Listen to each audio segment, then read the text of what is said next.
Olá, eu sou o professor Alcino Bonella e essa é a minha terceira aula no curso de Introdução ao Altruísmo Eficaz.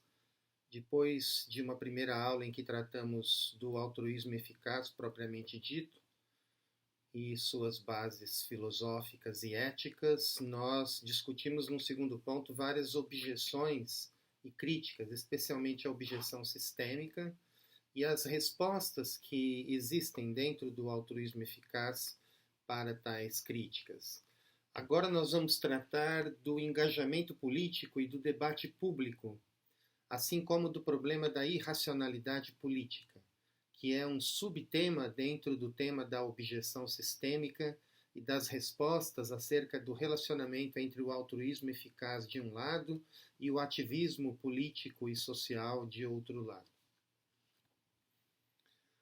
Os conteúdos principais relacionados ao utilitarismo e ao altruísmo eficaz se dão quase sempre no quadro da ética filosófica. Entendemos aqui a ética como o bem pensar sobre o reto agir, uma disciplina que nos ajuda, primeiramente, a assentarmos nossas intuições morais, muitas vezes em dissonância. Em segundo lugar, a pensarmos com maior racionalidade, ou seja, com maior clareza, com argumentos morais sólidos e de modo bem informado cientificamente.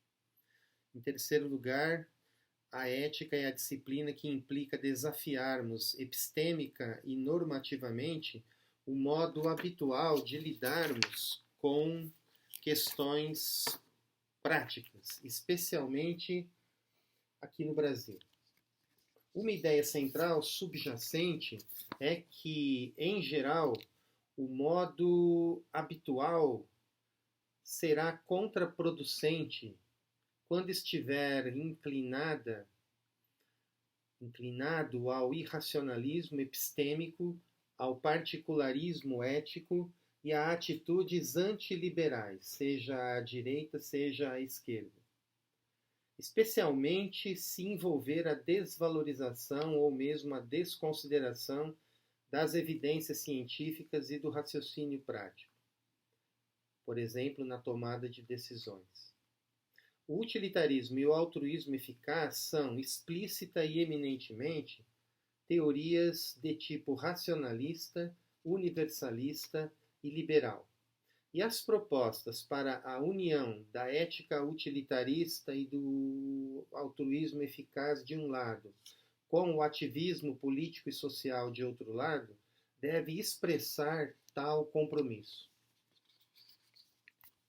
A política e a educação são dois campos de atuação dos ativistas sociais clássicos que, ao mesmo tempo, nunca estiveram fora do radar do altruísmo eficaz.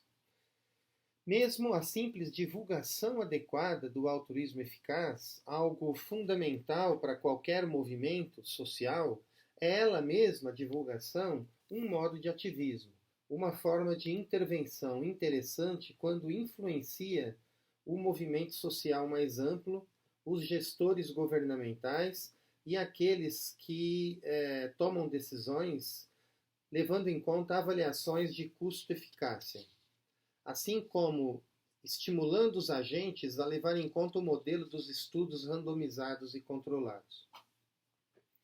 Por exemplo, dentre as ações de redução do sofrimento animal estudadas ao modo altruísta eficaz, a divulgação do problema dos animais de criação e da opção vegetariana de alimentação gera maior impacto em termos de redução de danos do que as ações relacionadas ao cuidado com animais de rua ou de laboratório.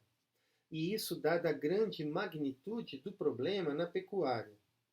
Ora, divulgação é uma forma de atividade educacional ou cultural, que toma tempo, esforços e recursos. Divulgar o altruísmo eficaz ou as doações também foi defendido, por exemplo, por Peter Singer e outros membros, em razão de literatura científica acerca da importância e do impacto de se divulgar a ideia da ajuda per se, ou seja, por si mesma.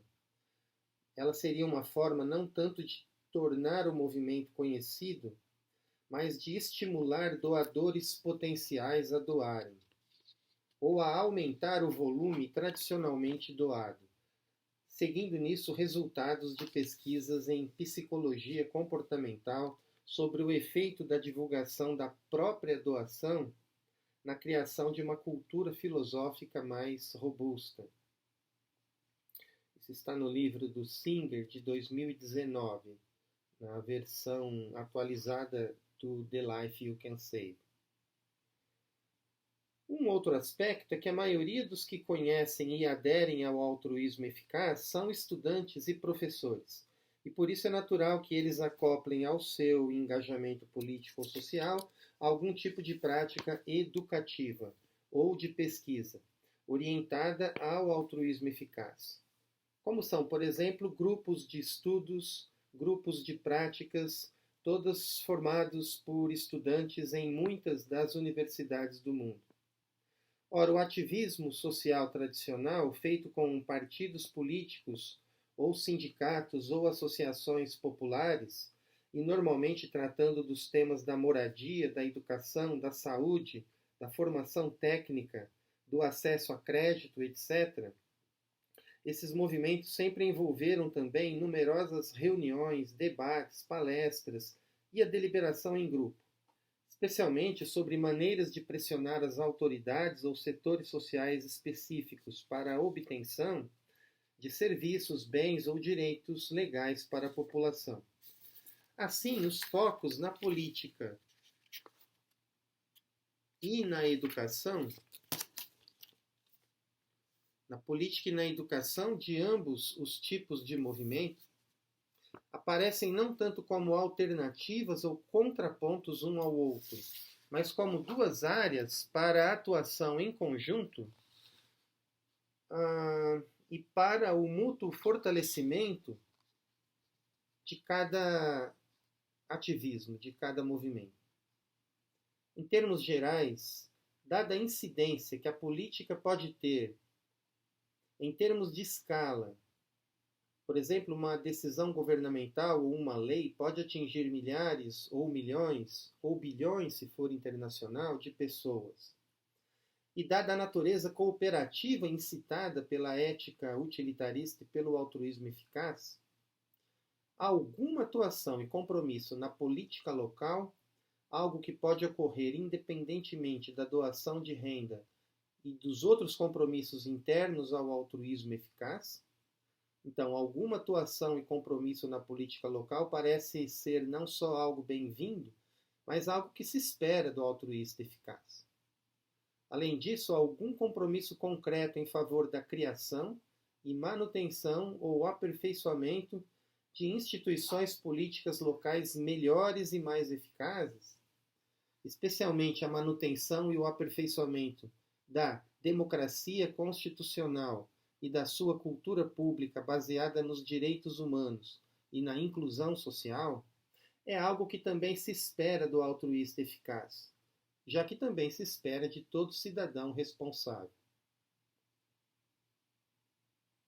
Tal compromisso pode incluir divulgar, de maneira a tornar explícita e consciente, a base ética das instituições democráticas que já possuímos, ou a própria cultura democrática e dos direitos humanos, especialmente no contexto recente de emergência de tendências antidemocráticas e de políticos e governantes populistas autoritários. Há também o problema de certa crise na relação entre a população leiga em geral de um lado e os especialistas e técnicos do setor governamental e acadêmico de outro. As próprias instituições democráticas tradicionais, como partidos, sindicatos e organizações da sociedade civil, são hoje colocadas em discussão e criticadas por amplos setores da sociedade. Seguindo Will Kymlicka, nos textos de 98 e de 2002, podemos agrupar as dificuldades relacionadas à vida política das democracias atuais em três áreas. Na primeira área, as democracias enfrentam dificuldades de manutenção e estabilização da própria democracia, e no caso dos países em desenvolvimento, da instituição de maneira mais sólida da própria democracia, incluindo dificuldades no relacionamento e discussão entre indivíduos e grupos organizados discordantes. Uma segunda área de dificuldades para a democracia são dificuldades de inclusão dos indivíduos e grupos historicamente marginalizados e desfavorecidos em razão de ocorrências não estritamente sociais e econômicas, como o fato de ser mulher numa sociedade marcadamente machista, de ser negro numa sociedade marcadamente racista, indígena ou gay numa sociedade que desvaloriza ou destrói os modos de vida indígenas ou gays. E, em especial, uma terceira área de dificuldades são as dificuldades de gerar e educar os cidadãos que garantirão continuidade e aperfeiçoamento do regime democrático, especialmente das novas gerações, de modo que exerçam sua cidadania de modo adequado, numa comunidade política que, por um lado, conterá valores comuns e uma certa dose de homogeneidade política, mas, por outro lado, terá diversidade ideológica, religiosa, cultural, econômica e social. Teorias recentes da democracia ou da cidadania partilham a visão de que estas dificuldades não se deixam enquadrar nem se resolver com as abordagens mais tradicionais da democracia liberal. Democracia liberal baseada em direitos civis, liberdades individuais e traços afins. De fato, tais abordagens seriam, para alguns pensadores, parte dos problemas da democracia, já que o funcionamento ideal da sociedade se daria, nesse caso, apenas em termos de pesos e contrapesos impessoais das próprias instituições, como a separação entre os poderes, a votação periódica, a livre imprensa, a Constituição com direitos fundamentais explícitos, a garantia do livre mercado e, ao mesmo tempo, de algumas políticas sociais de bem-estar. Essa visão da democracia é também uma visão que possui a clássica divisão de trabalho entre o setor privado, orientado para a criação de riquezas e para a realização das mais variadas formas de vida e visões de mundo, e, do outro lado, um setor público que se dirige à redistribuição equitativa de parte da riqueza criada, normalmente através da obtenção de recursos por impostos, transformados em serviços públicos universais ou através de transferência direta de renda. Por exemplo, como Bolsa Família ou programas de renda básica ou de imposto de renda negativo. Além da igualdade de tratamento estatal diante de formas de vida e visões de mundo variadas, especialmente pela existência de instituições estatais seculares, ou seja, que são neutras entre religiões e visões de mundo abrangentes que estão na esfera privada. Uma democracia nesses termos, uma democracia assim impessoal, correria o risco de se tornar com o tempo enfraquecida, pois seus mecanismos principais, que se supõe, atuarão de forma quase automática, mas ainda dependem, em última instância, de pessoas concretas que os produzam, entendam, acionem e os apoiem. Se não houver tais pessoas individuais concretas, o apoio às instituições e valores tenderá a cair ou até a inexistir. As democracias recentes, e isso segundo Kim Milica, sofreriam de duas síndromes. Uma síndrome do isolacionismo. Tal síndrome geraria apatia cada vez mais generalizada em relação a assuntos públicos e comunitários.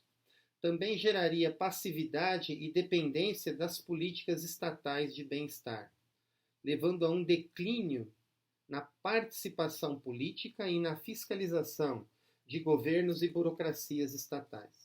Os cidadãos se confinariam às esferas privadas da família, do trabalho, das igrejas, dos clubes e das atividades de interesse quase totalmente pessoal dos pequenos grupos. Com isso, elas deixariam de lado a participação política e social real. Ao mesmo tempo, nos últimos anos, surgiu o que se pode chamar de síndrome da intolerância. Essa síndrome se expressa no rápido declínio do diálogo respeitoso e da civilidade de tratamento entre pessoas que divergem politicamente, com o enfraquecimento do debate construtivo e de espaços coletivos que tenham diversidade ideológica e cultural, coisas que seriam valorizadas e respeitadas. Também há poucos espaços em que se debatem as leis e as políticas públicas à luz do que diz a Constituição e do que seria uma ética de respeito mútuo e igual entre religiões e entre igrejas. Parece haver uma diminuição da flexibilidade para se aceitar arranjos e concessões pragmáticas e para um aumento que tem ocorrido da agressividade e distanciamento entre os cidadãos de um mesmo país. A democracia constitucional moderna só sobreviverá aos problemas, no prognóstico dos teóricos da cidadania, se a maior parte, ou ao menos um número significativo de cidadãos como indivíduos, participar ativa e virtuosamente da política. Uma das virtudes necessárias é a da simples participação direta, em que se abre mão de tempo e de recursos para ajudar a se encontrar soluções para problemas comuns, assim como se serve de exemplo e motivação para as novas gerações, para a responsabilidade física, de certo modo altruísta, em que os cidadãos se preocupam com problemas comuns e com os membros menos favorecidos da comunidade local e mais ampla. Tal participação política propiciaria essa idealização, a fiscalização e a cobrança das lideranças e autoridades, e em especial de partidos e políticos. Isso levaria na prática a mais reuniões em grupo, a dar-se opiniões e sugestões, a respeitar a opinião dos outros e ouvir com cuidado o que dizem e ouvir com cuidado quem pensa diferente, a respeitar e estimular opiniões contrárias, votar, acompanhar quem é eleito, seguir as notícias, especialmente as notícias frutos da mídia profissional, conversar sobre isso com as pessoas. Infelizmente, os dados empíricos disponíveis indicam que a maioria dos cidadãos, em democracias de massa, como é a democracia brasileira, dentre outras, ou não faz nada disso, ou não fará isso de maneira adequada, de modo respeitoso e de modo virtuoso. Quando mais participação existe de fato, o que tem sido detectado é uma tendência de se reforçar comportamentos corporativos e mesmo tribais. Uma das análises com ampla informação científica sobre isso está nos trabalhos de Jason Brennan, especialmente em seu livro de 2018, Contra a Democracia. Uma outra virtude para cidadãos democráticos é a virtude da discussão pública razoável, em que se incentiva e se pratica o confronto civilizado e cooperativo de ideias e sugestões antagônicas dos mais variados tipos, antes da tomada de decisões e antes das votações. Tais confrontos civilizados deveriam ser feitos sem manipulação e também de um modo cooperativo. Tal virtude, a virtude da discussão pública razoável, seria expressão de humildade epistêmica. Por quê? Nesse caso, seria de humildade porque reconheceríamos que não somos capazes de dominar todos os fatos e teorias, nem somos donos da verdade ou capazes de prever tudo. Somos limitados e precisamos uns dos outros. Também somos todos, nos regimes democráticos, cidadãos iguais, que devem ter o mesmo espaço e tempo de participação. mesmo os que têm ideias e sugestões que não apreciamos. Mas onde se aprenderia tal habilidade de discussão pública razoável? Uma vez que a participação política na sociedade, como vimos, não garante o desenvolvimento da responsabilidade cívica, a resposta clássica é que tal virtude da discussão razoável se desenvolveria nas escolas, especialmente em escolas públicas com um currículo científico e liberal. Especialmente em escolas públicas, que são escolas seculares, em que operam e se mantêm indivíduos concretos comprometidos com tal escola, especialmente professores e, aparentemente, escolas que dão formação da capacidade de discussão razoável. Tais escolas são difíceis de serem implementadas, especialmente no caso de países de renda média e baixa. Uma explicação, porém, para as dificuldades ou fracasso das atividades relacionadas ao engajamento político, ou seja, com a virtude da participação, e à deliberação pública, ou seja, com a virtude da discussão razoável, é que elas, as duas coisas, tanto a participação política quanto a discussão, estão fortemente marcadas por irracionalidade política. Vamos tratar um pouco disso.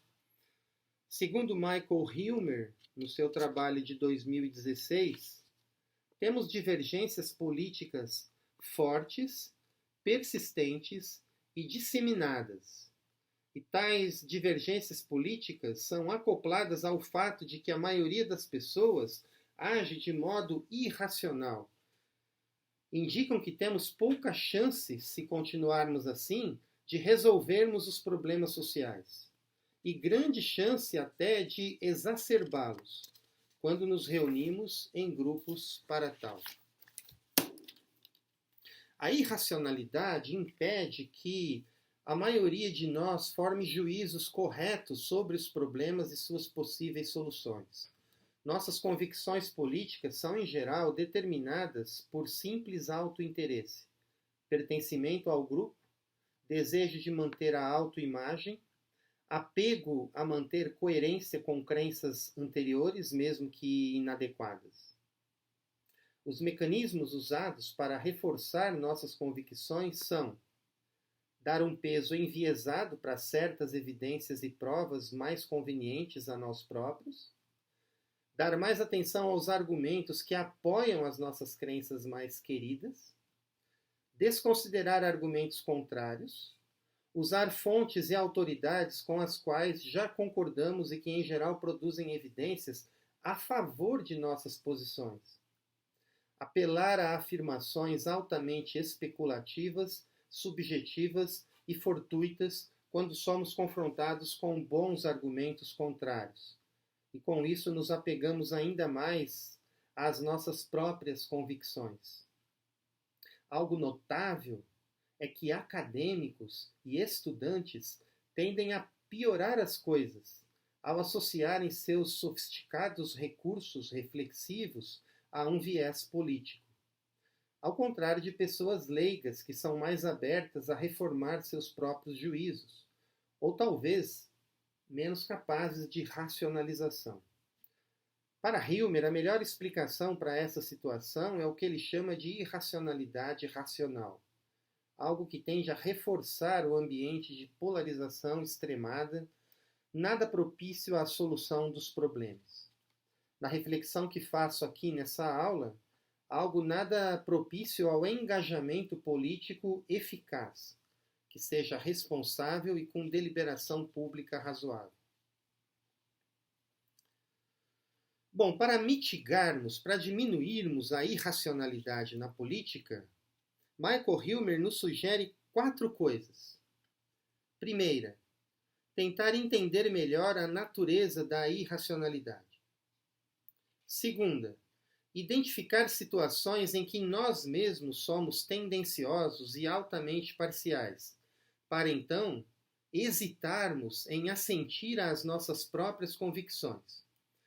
Por exemplo, nos casos em que está em jogo nosso interesse próprio, ou em que vivenciamos forte carga emocional, ou em que nossas convicções se ajustam bem ao que se espera de nossos papéis sociais, ou quando já temos opiniões empíricas antes da coleta dos dados, ou opiniões que não mudam conforme os dados são coletados. Essas são todas fontes de enviesamento.